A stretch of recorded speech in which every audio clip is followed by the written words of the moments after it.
افتخار صاحب، آپ کیا سمجھتے ہیں؟ ہم نے منشور کو بہت ڈسکس کیا اور کتنا ضروری ہے ووٹرز کے لیے کہ وہ جن پولیٹیکل پارٹیز کو سپورٹ کرتے ہیں، فالو کرتے ہیں، نہ کہ صرف لیڈرشپ کو دیکھیں، اس کی شخصیت کو دیکھیں، منشور بھی سمجھیں اور اس پارٹی کی سوچ کو بھی سمجھیں۔ شاید یہی وجہ ہے، آپ یہی سمجھتے ہیں کہ پھر پولیٹیکل پارٹیز اس چیز میں ناکام ہوئی کہ وقت پہ منشور شیئر کرتی تاکہ منشور پہ 2-3 ماہ ڈیبیٹ ہوتی، اس پہ ڈسکشن ہوتی، شاید وہ اپنے منشور میں بہتری لے کے آتے۔ اور پھر جب بلاول صاحب سے سوال کیا گیا منشور کے حوالے سے، انہوں نے کہا کہ کیا ہم خواب بھی نہ دیکھیں؟ اور اس سے پہلے پی ٹی آئی کے سابق چیئرمین جو ہیں، انہوں نے بھی جو وعدے کیے تھے جب پارٹی حکومت میں آئی وہ بھی ڈیلیور نہ کر پائے، تو منشور کیا صرف یہ وعدہ ہی رہ جاتا ہے؟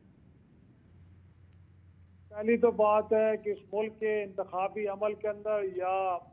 سیاست کے اندر عام آدمی کا رول ہی کتنا ہے۔ عام آدمی کا کردار صرف الیکشن ڈے کے اوپر ہے، اور اس کے بعد جو اکاؤنٹیبلٹی کا پروسیس ہے وہ عوام کے ہاتھ میں نہیں رہتا۔ تو میرا خیال میں اگر ہم یہ بات کریں کہ عوام انتخابی منشور کو اہمیت دیں، تو ایک ایسی پولرائز سوسائٹی کے جہاں کے اندر لوگ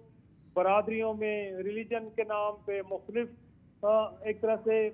چیزوں میں بٹے ہوئے ہوں، اس ملک کے اندر انتخابی منشور کیا اہمیت رکھتے ہیں؟ اور خود پولیٹیکل پارٹیز کا حال آپ دیکھتے ہیں،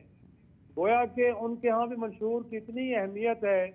کہ ایک جماعت نے اگر کہیں کوئی اناؤنسمنٹ کر دی تو لامحالہ طور پہ باقی جماعتوں نے ضروری سمجھا کہ کیونکہ ہم نے اپنے آپ کو اس کے اعتبار کرنا ہے، اس کے برابر کرنا ہے، تو لہٰذا اب کیونکہ یہ ضرورت پڑ گئی ہے تو بہتر ہے کہ کوئی منشور بنا لیا جائے تاکہ پبلک کنزمپشن کے لیے اس کی اناؤنسمنٹ کر دی جائے۔ ورنہ پچھلے 75 برسوں میں جو آپ نے طرز سیاست دیکھا ہے، گویا کہ وہاں پہ آپ کو عوامی مسائل کی ترجیحات میں نظر آتے ہیں۔ اگر ایک چوتھی بار پرائم منسٹر بننے کا خواہش مند شخص مانشیرہ میں کھڑے ہو کے یہ کہے کہ میں یہاں پہ ایئرپورٹ بناؤں گا، اور شاید اس بات کی کو مد نظر اس نے رکھا بھی نہیں ہے کہ کیا مانشیرہ میں ایک ایئرپورٹ انٹرنیشنل وہاں کی ضرورت ہے کہ نہیں، اور پھر یہ کہ وہ وہاں پہ ایک میٹرو بس چلانا چاہتے ہیں، اور ان کو شاید اس بات کے جو حقیقی زمینی حقائق ہیں ان سے وہ نابلد ہیں۔ گویا کہ وہ ایک ایسا علاقہ کہ جو پہاڑی علاقہ ہے، لوگ پہاڑوں پہ بستے ہیں، لیکن وہاں پہ وہ ایک عوامی بس چلانا چاہتے ہیں۔ تو میں سمجھتا ہوں کہ ایک تو ہماری سیاسی جماعتیں لوگوں کے ساتھ کنیکٹڈ نہیں ہیں، ان کی جو ضرورتیں ہیں، ان کی جو ترجیحات ہیں، ان کے بارے میں علم نہیں ہے،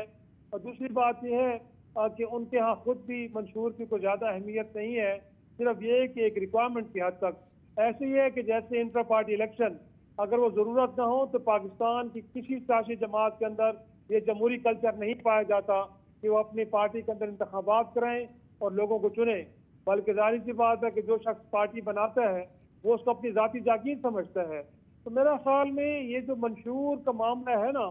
اس کو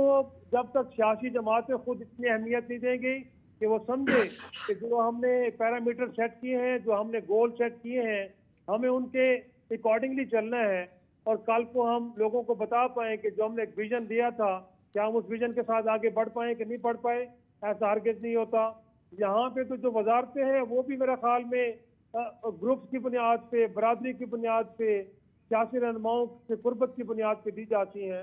تو میرا نہیں خیال کہ یہاں پہ اگر لوگ منشور کو اہمیت دیں بھی صحیح تو اس سے کوئی فرق پڑنے والا ہے، جب تک خود سیاسی جماعتوں کے اندر ایک پولیٹیکل کلچر دیکھنے کو نہیں ملے گا تب تک میرے خیال میں چیزیں نہیں بدل پائیں گی۔